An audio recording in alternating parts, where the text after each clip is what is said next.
Sinita ng Department of Agriculture ang DTI at ilang pork vendors sa isang palengke sa Makati dahil sa taas ng patong nito sa panindang karne.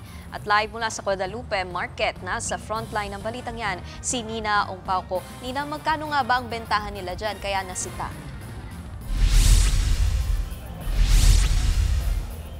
Nikki, magandang umaga. Umaabot nga sa 440 pesos ang bentahan ng kada kilo ng karning baboy dito sa Guadalupe Public Market. At ayon sa Department of Trade and Industry, naglalaro lamang dapat ang presyuhan ng karning baboy sa 360 pesos hanggang 380 pesos.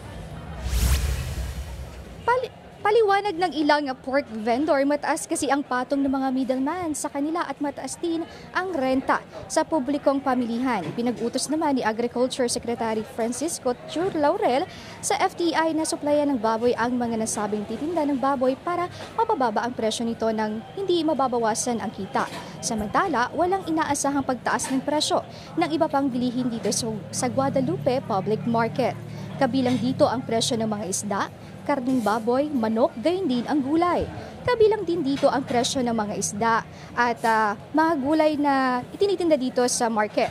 Pero para sa mga imported goods naman, inaasahang may pagtaas ng presyo na papalapit nitong Kapaskuhan. Pero wala raw dapat ipangamba ang mga mamimili sa presyo ng Noche Buena items. Isa na dito ang Christmas ham. Nakausap at nakipag-coordinate na rin daw ang ehensya sa ibang brand manufacturer na hindi ito magtataas alinsunod sa SRP na itinalaga ng DTI. Nikki, palaisipan din sa kalihim kung bakit mayroong naiulat na mga imported na carrots dito sa public market.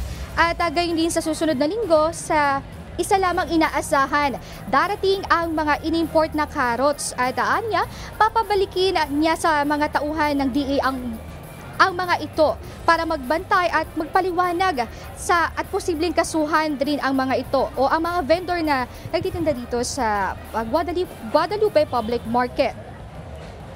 Nikki? Yan ang Express Report ni Nina Ongpauco. Mga kapatid, Nikki de Guzman po. Para sa pasada ng mga rumaratsyadang balita, mag-follow at mag-subscribe na sa social media pages ng News 5.